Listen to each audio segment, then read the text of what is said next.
Join us and unwind with a good book. Welcome to Relaxing Reads. Hi, it's Deb in Halifax. Hi, it's Simone in Vancouver. And hey, it's Tanya in Edmonton. Our latest read is Counterfeit by Kirstin Chen. Ava Wong, a straight-laced Chinese-American lawyer, and her former enigmatic college roommate Winnie reconnect after 20 years and become entangled in a scheme that involves importing counterfeit luxury handbags. When trouble arises, Winnie disappears, leaving Ava to deal with the consequences. It's a con artist story, a pop feminist caper taking us through the world of dreamy handbags. Fun, right? Except nothing in this novel is what it seems. This book gives great insight into identity and self-discovery and the ever-elusive American dream. Well, this was quite the novel. Yeah, what did you think, Simone? Well, this novel came to me as I follow Reese Witherspoon, and I always love her book club pick. So when she was kind of going on about this book, I was like, okay, this would be a great one for our book club. And it just caught my attention because it was like Hustlers meets Big Little Lies. So I was like, ooh, this is going to be good and juicy. And it took me a little bit to get into it. And I think, Tanya, you had kind of mentioned that as well when we were chatting online. But once I got into it, there was just so many twists and turns. And I felt like I was, it kept me on my toes, kept me wondering what was going to happen. And really, I was surprised by the end of it as to where this novel went. But it was a good ride for sure. I was surprised. Yeah, I was surprised too. And I thought it was a fascinating story. It's something that I know absolutely nothing about. And yeah, getting into it was a little hard because I'm so used to punctuation, right? It just tells you everything. We all know from the Twitter world that, punctuation does make a difference. So it was just a little bit like, who's talking? Oh, okay. So, but then once you get it figured out, it becomes relatively easy and you get into the characters. And yeah, I just thought, again, it was a world I didn't know anything about. And fashion is really, it's just so cool, how people really get into it. And I just think that, post-COVID, like, I don't even do my hair anymore, let alone makeup. And I'm like, Tanya, you got to up your game here, So if anything, this novel was like, Tanya, pay attention to fashion because it actually makes a difference how you look. So yeah, fascinating read for me, for sure. Yeah, I felt initially getting into it was a little, it took a bit of time for me as well, but I got a bit of a high. I don't know why. I found it very exhilarating. There was a bit of an adrenaline rush, and I love fashion, but I'm definitely not a fashionista. I am far from it. So I admire people who are, in their game or at the top of their game as far as fashion goes and the knowledge that comes with it. I had no idea until this book what it was all about, the counterfeit purse market, that there is such a thing. I mean, we hear about knockoffs and there's scams and absolutely everything around us. But yeah, I found this quite exhilarating. Yeah. And I've just, the whole counterfeit business, I'm not a purse person, but I think I am now. What was interesting is I actually went and looked for the purse. Yeah. I looked for the purse. I went on, I think I went on Amazon.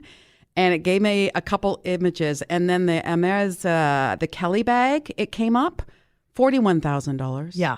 See, and I went, yeah. Wow, no wonder people go like with they call them one-to-ones in the book. And I'm like, yeah, no wonder. I'm definitely a bag person. Like, I am a bag collector and I have a few designer bags, but this is one of those things that I've been collecting for like 20 years. And it happens like if it's a milestone, like I bought myself a nice bag when I turned 30, or, my husband bought me one when I had my son, like things like that. So they're kind of like, for me, it's one of those like, okay, I did something important, or I had a milestone in my career or in my life and I purchased them and I like to have them, but I don't have a lot. So when I see people with new bags constantly online or social media, now this book has me wondering, are they authentic? Because how do you, like, unless all of your paychecks are going there, how do you afford that? And it's totally the status.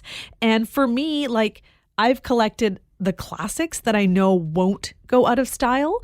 But when you get into the trendy bags, like that's a tough world to keep up with because there's always a new it bag every month when it comes to the world of fashion. So I don't even know how you would keep up with that kind of an expense. Well, just in West Edmonton Mall, like where our stations are sort of at the pricey end of the mall. And my goodness, there are some stores, I can't get them, I can't remember what the names are, but that are at this end of the mall that I just sort of waltz by and I look in the windows and I'm like, oh.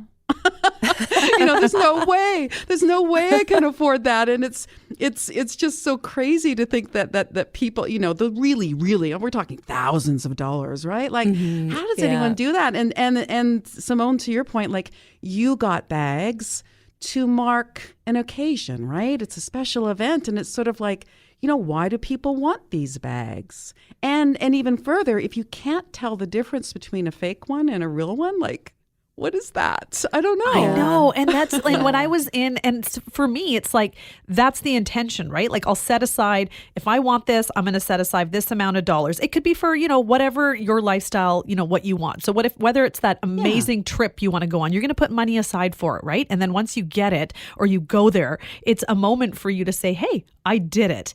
And when I was in New York, and this is the thing, I don't buy a lot of bags for that reason. They're expensive. And when I was in New York, this woman held up a bag and it was like this Saint Laurent bag. And she's like, here, I'll give it to you. And it looked like an exact replica of an amazing Saint Laurent bag. And I was like, how much is it? She's like, $50. And I was like, what? She's like, I'll give it to you for 40, for 30. And my husband was like, keep walking. And I was like, Mandeep, it's like $30. And he was like, I know, but it's going to fall apart. And, when you carry the knockoff, it's not going to bring you as much joy as if you just take your time to save up for something you want. And then it's that moment of you did it. So that's kind of how I see it. And I get it. Like now when you see people on social media and you're constantly thrust in that spotlight of all these things people consume and they buy, and people are trying to keep up with the Joneses, then it's hard to do when you're on a limited budget. So that is probably why the counterfeit business survives, because people want to, like Tanya, you talked about fashion, it plays such a big part. It's your art, it's your expression. And, if you can't afford a $4,000 bag and you're going to buy a $40 bag that nobody would know, then this is why people do it, right? Yeah. And it's you like, become obsessed with it, I guess. Yeah. Oh, yeah. And they mentioned in the book how, why do people get these bags? And they say it's like a status symbol. It's like saying, I went to Harvard, Yeah. I can afford this bag. This definitely sets you apart. And I think, one of the things that surprised me about this book is the intricate level that they get to in those black markets of making these bags, where they literally take apart the real thing piece by piece, and then they go and build the counterfeit. And I'm like, oh my goodness! Like I didn't go to that area in New York that you're talking about, Simone, but I've been to LA, like downtown LA, and I've been in some of those. Like it's such a weird. It almost is like a black market down there, and I'm like, oh my goodness, I had no idea. Pretty naive at the time, but now I'm like, that's totally what is happening down there. Yeah. And and it's like people say, oh, well, the designer luxury labels, they make so much money, so what does it matter? But then it's that whole point of, they're catering to a certain group of people, the elite who have that status in the world, but then there's regular people who are like, well, I want to have that status, right? So it's tough. And I think better than getting into the world of counterfeits, like resale is so big. So I know that so many like consignment shops have popped up that deal with these luxury bags for, a quarter of the cost or something like that. And I think that's a better route to take, because you're still going to get that quality. And if you need something fixed, like, if something in your counterfeit falls apart, like that one case in the book, the lady took the bag back. You're not getting it repaired, and you could have paid a couple $100s for it. Whereas if you just went to consignment, paid a little bit more, you can still take it to that luxury brand and get the strap replaced or get a zipper replaced and just have it longer.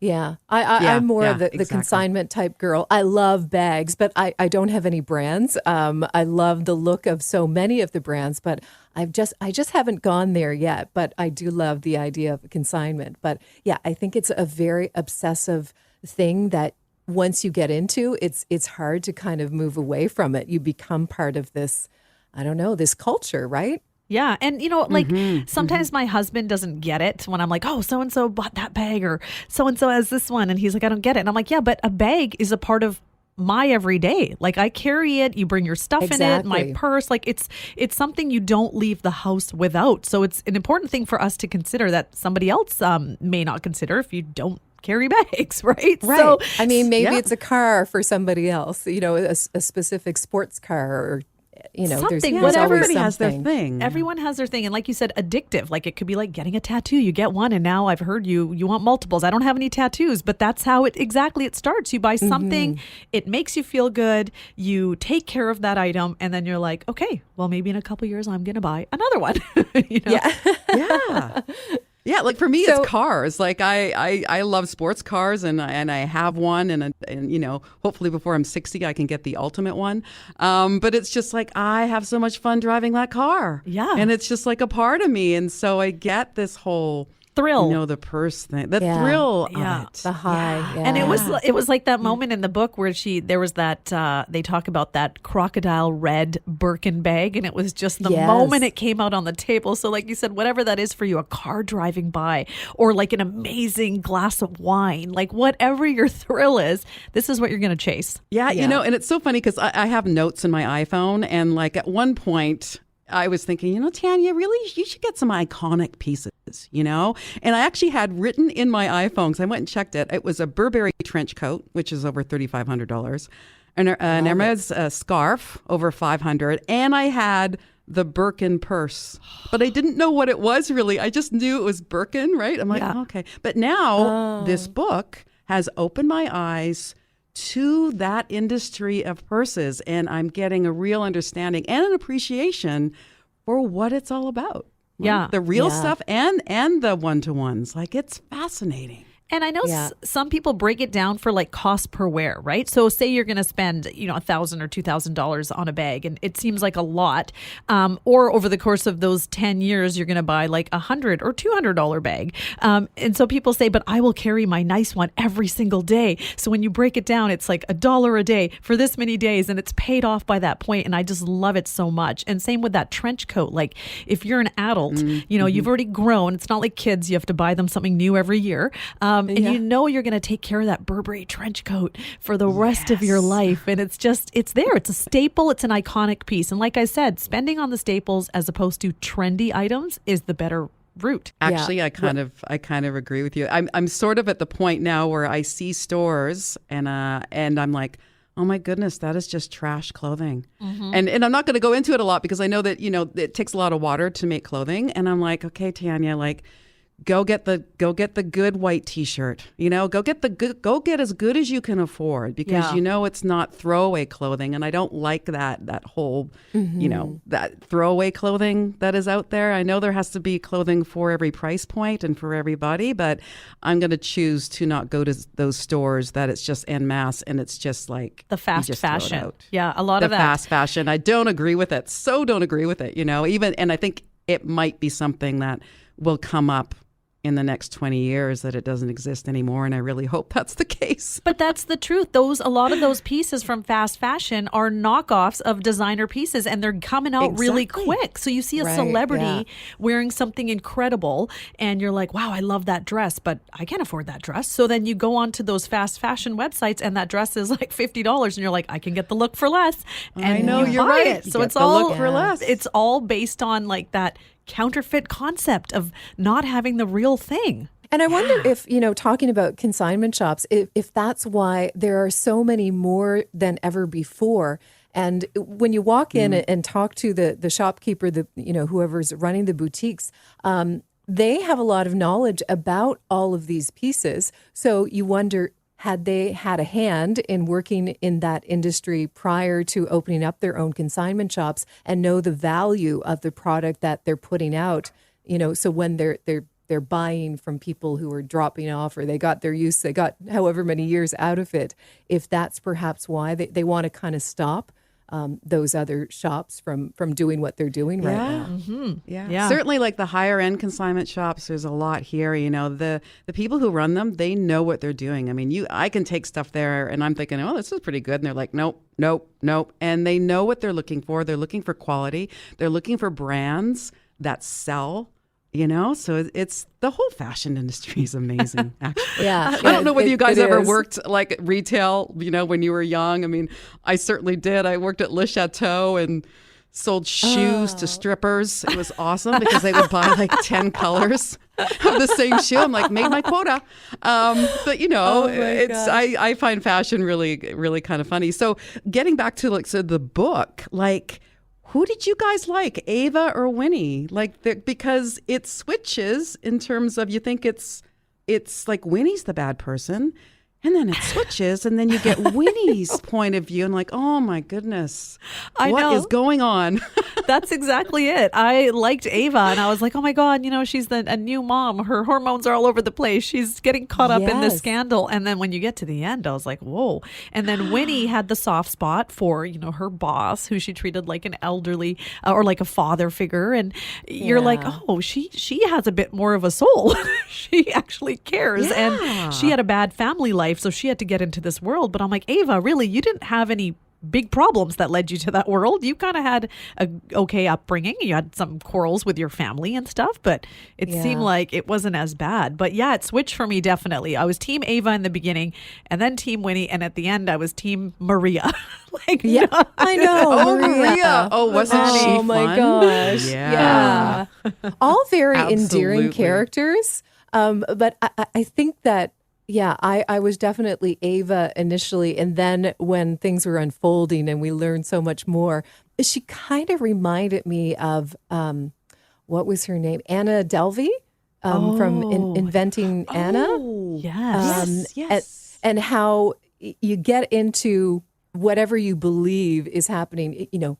I guess you tell so many fibs, so many lies that you start to believe them, and you get better at telling those stories or telling it as you believe it happened. And that's how I kind of felt with Ava. And Winnie was kind of, abrupt or in your face. She told it like it is, but she wasn't as warm initially, I guess. But yeah, I did love Winnie. But yeah, interesting characters. Absolutely. I was sort of Ava. I mean, I didn't know what was going on. When it did the switch, I'm like, Ava's not telling the truth? What's going on? Then you get Winnie's point of view. I liked Winnie because she was just I just felt she was very real. And then I sort of got with Ava, like, who's the businesswoman here, right? Mm-hmm. Who's the one who's like really making things happen. And for me, I kind of thought that was Ava at the end of the day. I mean, she's in a career that she doesn't even want. She doesn't even like being a lawyer. But because of her upbringing, I think it was written in the book that, there are 3 professions that a Chinese family says you should go into: law, medicine, and engineering. Pick one and do it well enough until you retire. There's nothing about happiness in there. So I'm like, okay, so she picked the lawyer, but she didn't really want to do it. And then she's got this other adventure. So when the book flipped for me, I'm like, oh, wow, that's what Ava's really like. I loved it. And it was so interesting that it was like, and whenever I thought I kind of knew what was going on, like my mind would wander. Like there were times when Winnie would meet up with Ava's husband, I was like, are they having an affair? Is something going on there? Because I thought that, she would know, Ava would say something and she'd be like, oh, I already talked to him and that's not happening, or this and that. And she'd be like, how does she know? And I was like, is that why he got the place far away from home? Like, what's going to happen here in this dynamic? Or is she setting Ava up to go to jail so she can end up with her husband? Like my mind was all over the place. I was floored when Ava went home and her husband cut her off. Oh, yeah. Remember? Yeah. I'm like, I was like, I had to stop reading. I'm like, who does that? Yeah. Who cuts off your finances? Oh my goodness. And that was crazy. A little bit of that was like their relationship was immature in that way at times, right? Like just It was, picking the fights and that kind of thing. So I'm like, maybe Ava, again, she's struggling with having this difficult child for now. Like he's a young boy, so she's got a lot of things with him. She doesn't have a lot of support from the husband. And then this excitement comes into her life, and it's that thrill we're talking about, chasing that, like, ooh, I get to be somebody my parents and didn't want me to be, or, you know, and she's coming out in a different way. I think this is her little outlet of being a little bit dangerous and not being a boring mom and wife who's lost her identity since she's left her career. Right. I think Yeah, on paper they looked absolutely. really good as a couple, but perhaps that was it. Yeah. Yeah, I think so too. Her son was And- quite the. I was trying to figure out what was wrong with him. Actually, Yeah, I what trying to was figure out going what's wrong on? with Ava's son? What was going on there? You know, like did he have some challenges? You know, that they just weren't aware of, and yet her husband's this surgeon. So shouldn't he know? But I don't know. That was an interesting part of the whole story, was the challenges that their son had. Or it's just the Yeah. terrible twos. Or it could Or, be. yes. Yeah, exactly. Yeah. And how about the friendship that they had together, Ava and Winnie? What did you think about that? Well, at first I thought they were going to throw each other under the bus. Like I thought there was going to be something, like they had a great friendship. Well, not a great friendship, but they kind of had an understanding and they were friends. And then they got into this business idea and it kind of went back and forth. And then there was a moment at the end where I thought, okay, Winnie's going to completely throw Ava under the bus and just set her up for everything, and she's going to get caught. Or Ava's setting Winnie up. So I was like, this friendship is going to dissolve. It's done, like, after this. But when you get to the end of the book, this friendship is just getting stronger. Yeah. Exactly. Exactly. I think they just sort of like, what are those couples that are codependent, right? I kind of think that they are a little bit, you know, one doesn't exist without the other. They both need Yeah. each other on some level. And obviously that continues at the end of the book, and for how long, we don't know. So I thought that was really interesting, the dynamic of that friendship, you know? Yeah. Yeah. I think you're Yeah. right. I think they Yeah. both needed each other for a lot of things. Yeah, no, exactly. And then sort of, you know, in book 3, and you find out that that Winnie's gone that extra step of getting cosmetic surgery to completely change her look. Yeah. That was like, I'm like, would I would never do that. Do people do that? Yes, Maybe people that's do that. Maybe Do that's the that, question for the yeah. author. You think, Yeah. because you think about if you're a wanted person and someone's looking for you and you don't want to get caught, you're going to do things to change your appearance. See, Tanya, you don't think about these things because you're not living in the criminal underworld.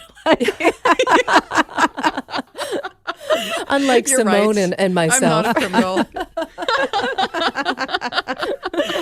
But I think That's why I have a collection of wigs. I haven't gone the surgery route yet, but I've got a lot of wigs. you're safe because we see you post on Instagram with your wigs. You're not hiding Well, from this anyone. is true. Very true. Yeah, not yet.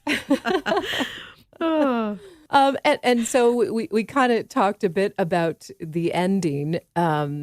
What do you think will happen with this next adventure, this next business venture that they've got coming up?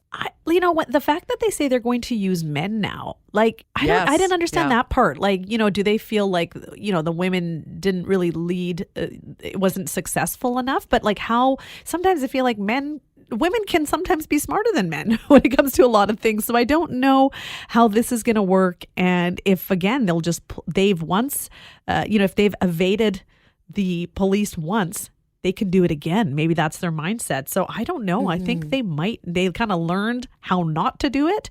And so they might actually be successful. I think they're going to do it. Like I think they are. I think they'll go as far as they can, and then there'll be a slip up, and they're slippery. I think they're going to get out of it somehow and go on to something else. I just see this thing kind of continuing, and to the thing about the men, like I can kind of see it. You know, a sharp, I don't say sharp dressed man, but I just did. A good looking, mid-30s guy who's very professional, has an air of confidence. I mean, I get that they would be very believable. Yeah. You know, Perhaps and just society-wise, I just think that there's that layer of like the successful guy. And I mean, certainly we see it within businesses, and they get paid more than women do. You know, that's starting to change, but it's still there. It's still there. So I just think that there's like that confidence, that acceptance of the well-dressed, confident guy, you know, and that you don't need to question him. I think it's a smart move in that that business that they're in now. Or if all doesn't go according to their plan, perhaps they're also thinking Thelma and Louise, and that guy can be Brad Pitt's character. They'll pick up and travel that way, go that route. So then we think about this novel being adapted for television. Yeah, Brad Pitt in this. Oh, that'd be awesome. Well, you know, this book left a lot of kind of questions open. So a great time to chat with Kirstin herself and get some of those questions answered that we have. Absolutely. Counterfeit's author herself, Kirstin Chen, is with us. Thank you so much for being with us. How are you? I'm doing great. I'm thrilled to be here. I always love, it's always fun meeting with people who have already read the book, and then we don't have to be so careful about spoilers. So this is a treat for me. Oh, well, we must say it is a treat that you have come up with. So thank you for writing this. How did you come up with the concept for Counterfeit? I mean, it's a question I get a lot because it's such a seemingly random topic, counterfeit luxury handbags. And I think, a lot of novel writing is just kind of paying attention to ideas and kind of sniffing out the good ones. And in all honesty, the idea for this novel started as a joke. A couple of years ago, I was working on my last novel, which is a very different book. It's called Bury What We Cannot Take. It was set in 1950s southern China. It's historical fiction. It required an incredible amount of research. And I remember after a particularly grueling day of work, I turned to my spouse and I said, listen, the next book that I write is going to require zero research, and it's going to have to be about the only topic I'm already an expert in, and that's designer handbags. And, we laughed. Neither of us took it seriously. I kind of forgot about the idea. And then a couple months later, I came across an article in the Washington Post that described a real-life counterfeit handbag con artist who had this seemingly perfect scheme. And I read that scheme and I thought, this belongs in a novel. And that really planted the seeds for the book when I realized that it was not about designer handbags, but it was actually about counterfeit designer handbags. You know, what's interesting, I was telling Tanya and Deb this. I myself love designer handbags, but I was telling them I've kind of collected them over 20 years because it takes a lot of time to save up, and I do it for milestone moments like, a 30th birthday or when my son was born. But then you see how they're so expensive. And then I was in New York recently and someone was trying to sell me a Saint Laurent bag for $40 and it looked legit. And then I was like, what? Like this is still so around because it's that whole status thing, with the bags. And now it's like, how do you even tell what's real and what's fake? Yeah, that's absolutely right. And I think that's a big question in the book is what makes something counterfeit and what makes something authentic, especially as the quality of counterfeits has really improved rapidly in the past, let's say decade or 2 decades. Technology has really improved. The counterfeits are getting better and better, and the price tags of counterfeits are very high, for the really, really good so-called super fakes.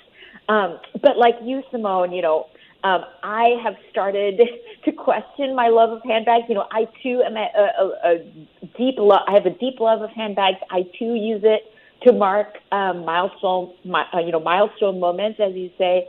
And it's actually now that I've started doing publicity for this book, and I have to talk a lot about my love of handbags, that I've actually started to interrogate it. I think prior to going on tour for this book, my love of handbags was very pure and unequivocal. And now, I'm starting to see the contradictions, the conflicts, I'm starting to question why I love, this particular product so deeply.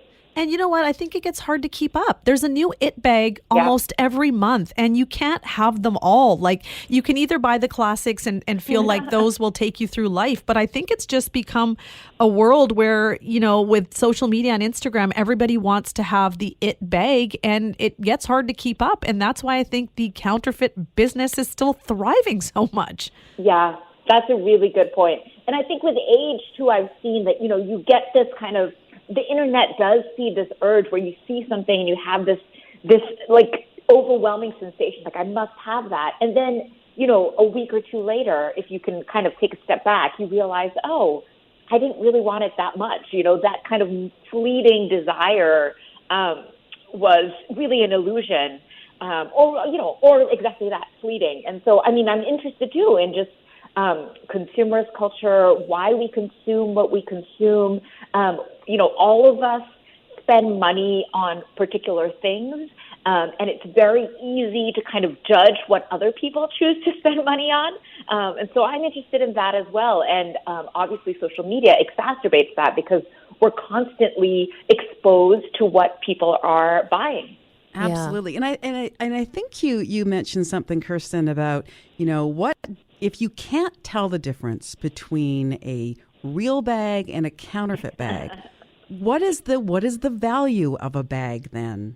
You know, like what did you, you know, and what about the person, you know, the one who can afford the real thing and the person who goes to New York and gets the, you know, the $50 Saint Laurent bag? Like, how do they feel knowing that they're carrying a counterfeit? Did you come across any of that? Yes, absolutely. I mean, I think that's kind of one of the deeper philosophical questions, if you will. You know, when you look at these super fakes that are made from the same materials, that are sometimes made in factories by people who have worked on the authentic merchandise.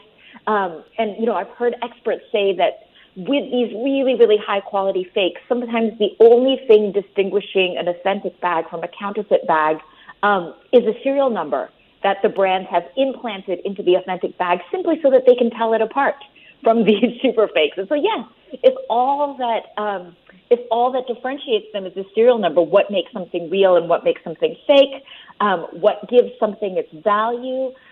You know, I was thinking there. I think often of a line that Winnie, one of the characters in the book, says to Ava, and she says, "You know, my Birkin bag is not so different from your Stanford degree." And Ava is kind of really offended by this, and she's like, "What are you talking about? The two things have nothing in common." But I think that, you know, the point, with the kind of provocative point Winnie is making, is the biggest value that both those things have is that it signals who you are to the world in a big way. That people take that signal, give that symbol value. And I don't want to digress too much, but I've been thinking a lot about these studies that come out every year or every couple of years where social scientists track high school seniors who have, say, gotten into Harvard. I don't know if you've come across any of these studies, but every couple of years, the media kind of reports on them. So they track high school students who are admitted to Harvard, and half of them go to Harvard, and the other half decide to go to a cheaper state school. And then 10 years later, the researchers come back to see how successful those students are. And invariably, both groups of students, the ones that that decided to go to state school and the ones that went to Harvard, are almost equally successful, which obviously raises the question, well, is it the Harvard education that is valuable, or is that Harvard is admitting the best students from the beginning, and so therefore, when they graduate, they're still the best? You know, and so that's kind of a very concrete example of why a college education might not be as worth as much as society says it is. And so, you know, it's very easy to say handbags are frivolous, Harvard is not frivolous, but really, if you dig deeper, everything is more complicated than it seems. Yeah, it's fascinating. I guess it's like winning the state championship or getting that crown. Yeah, exactly. What does it mean to be a winner? What does it mean? Yeah. I mean, I think that we're always looking for ways to kind of slot people into easy categories. And of course, the truth is always more complicated. Yes, definitely. It was very interesting how it was narrated first by Ava and then switching to Winnie. Why was it that you took that route for the book? Yeah. The point of view shifts are maybe the most noticeable craft aspect of the book. I think that I, as a writer, have always thought of point of view as a really interesting tool for creating suspense. Right? I think that point of view, each character can only know what they know. That's the interesting thing about point of view. If you don't have an omniscient narrator, this kind of God-like narrator who can see all and can tell you what everyone is thinking, then each point of view is necessarily limited. And so I'm always interested in how people keep secrets from each other, on how people say one thing to someone else but then think another thing in their heads.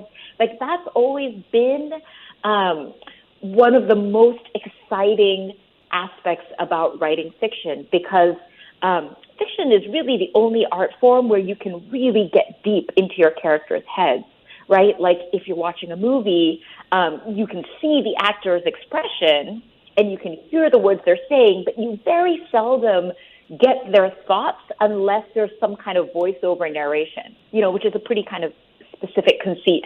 And so, the most exciting thing about literature and fiction has always been interiority and interior thoughts. And so I think that was kind of my approach with this book, was thinking about how using Ava's point of view and Winnie's point of view and switching at strategic times could really be a tool for suspense.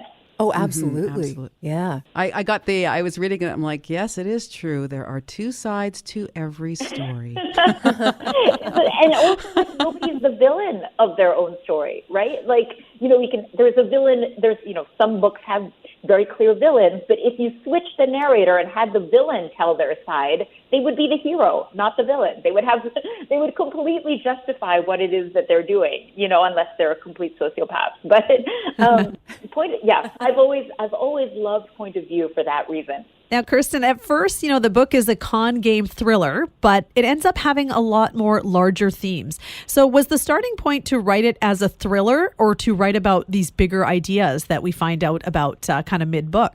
Yeah, I think the bigger ideas were always front and center for me. Like, I don't think I would have set out to write a crime novel without the bigger ideas already in place. I don't consider myself a crime writer. Like I mentioned earlier, my last novel was historical fiction. My first novel was more of a coming-of-age book. And so, I'm not kind of an expert at the crime genre. So really what was interesting to me about this particular crime story was these questions of what is real and what is not. What does it mean to be an authentic person? When you layer on complications of race, especially if you're a woman and a person of color, a minority, belonging to a minority group, you're constantly performing, right? You're constantly thinking about how other people view you. Like, that's just how you survive in a society where people are different from you. And I think that was really the starting point for me, was these are two women who are forced into a particular role by the society that they live in. They're viewed in a very particular way. They're told that if they behave in a particular way, these are the rewards that will come to them. And what happens when they kind of start to see around that myth, that model minority myth that they've been sold. I liked one part in the book. It was when they were in the department store and there was like an older woman who was done up to the nines that everybody kind of knew, and she kind of just doesn't have a really good attitude towards Winnie and Ava, and then Winnie goes, well, yeah, there's over 1 billion of us, we're everywhere, have a nice day. I love that. I laughed out loud. I'm like, yeah, because there's that attitude, right? From that's just there. Yeah. Are you supposed to be here in the United States? I don't know. It's like this weird vibe, right? I think it's an attitude that people of color are very familiar with. But I also, I'm so glad you brought up that particular moment, because I was also thinking about how Ava and Winnie would have different reactions to that woman's rather offensive statement. So she kind of mistakes Winnie for somebody else.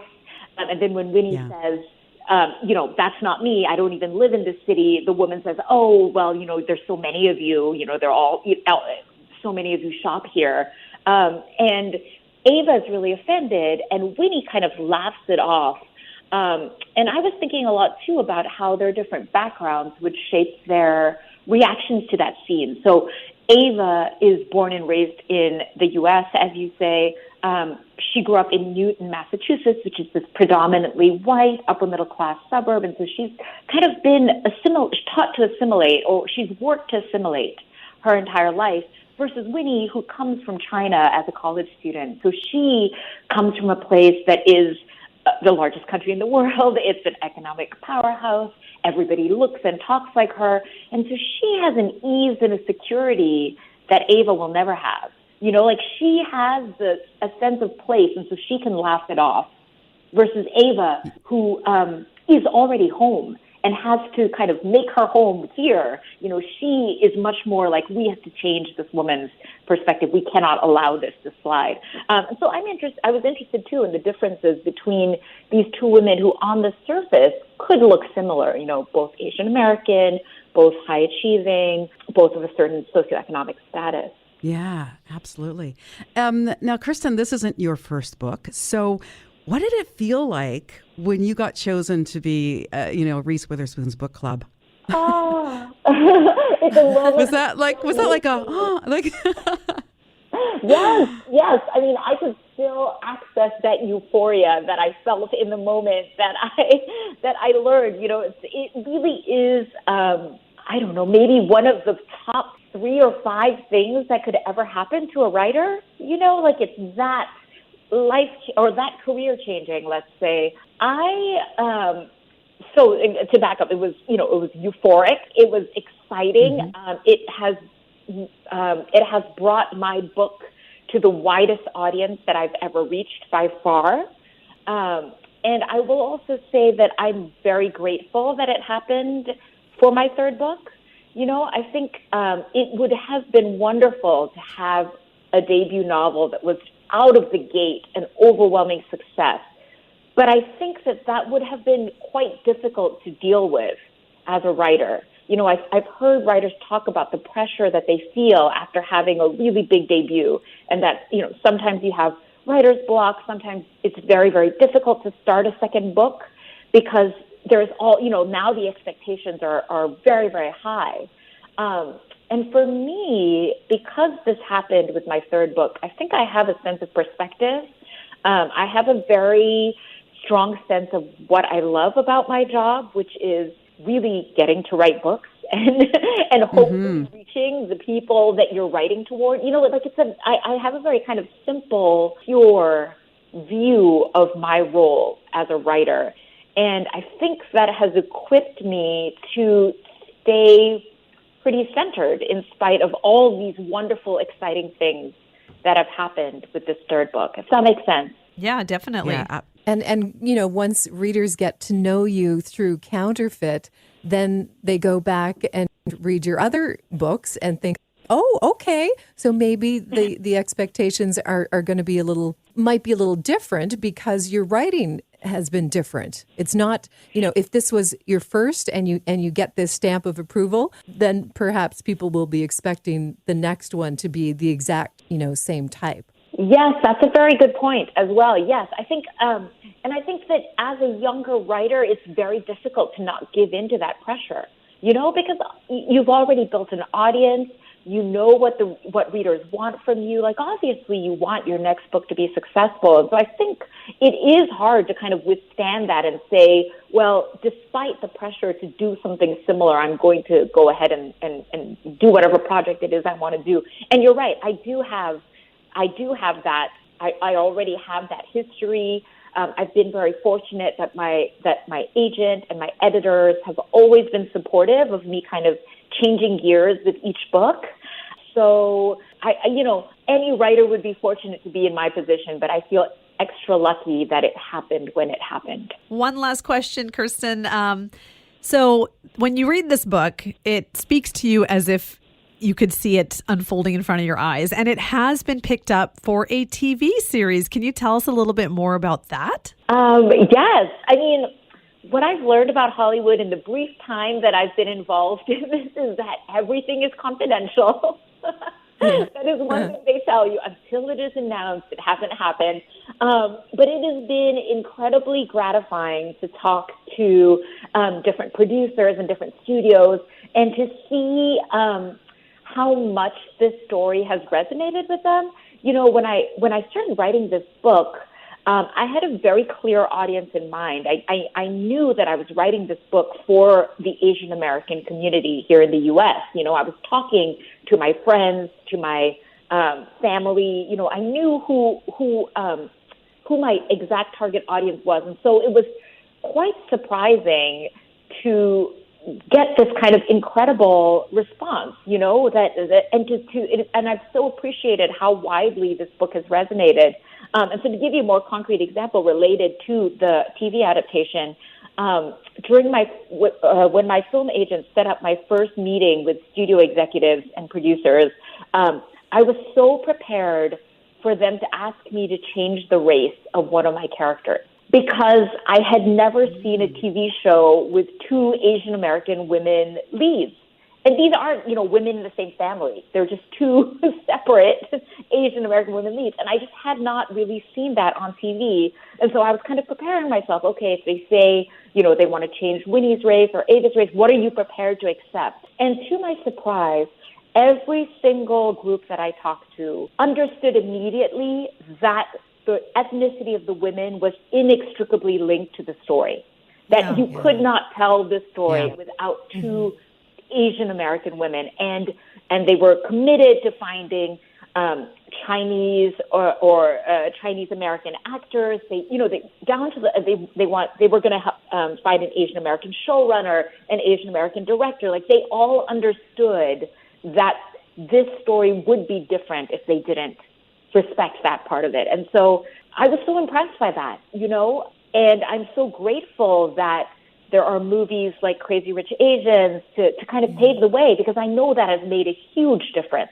You know, I know that if we had gone on submission a year earlier or 2 years earlier, before that movie proved to be such a success, it would not have been the same environment. And so it just shows how, you know, but you know, one movie could really make a huge difference for an entire community. And I hope that it's here to stay, that it isn't just a trend. Yeah, no, that's so important. Representation matters. And it's, you know, it's taken a long time for, you know, many races and ethnicities to make their mark in that world, but it's starting to happen. The shift is happening. And so, yeah, that's great that they weren't asking you to change things, because obviously, you know, you wrote certain characters in mind, and it would, you know, it's not easy to just change how you've envisioned your character to be. Yes, because I mean, our backgrounds are you know, a huge part of who we are in the world, right? Like, to change somebody's race would be to change them completely. Exactly. Yeah. Well, take credit in the work that you've presented to them, because it's something else. Oh, thank you so much. And, you know, if this TV show ever gets made, I hope it, you know, continues to open doors for the writers and the filmmakers and the showrunners that come after, because, you know, a few of us can make a big difference. Definitely. Thank you so much, Kirstin, for talking with us today. Absolutely, again, loved the book, and enjoyed our chat. Oh, thank you so much. I appreciate the questions. These were so thoughtful and fun. Thank you. Thank you so much, Kirstin. It was a fascinating read for sure. Appreciate it. Okay, take care, everyone. Take care. You Have a too. good day. Bye. Bye. Bye. Thank you for kicking back and relaxing with us. We hope you'll join us again on Relaxing Reads.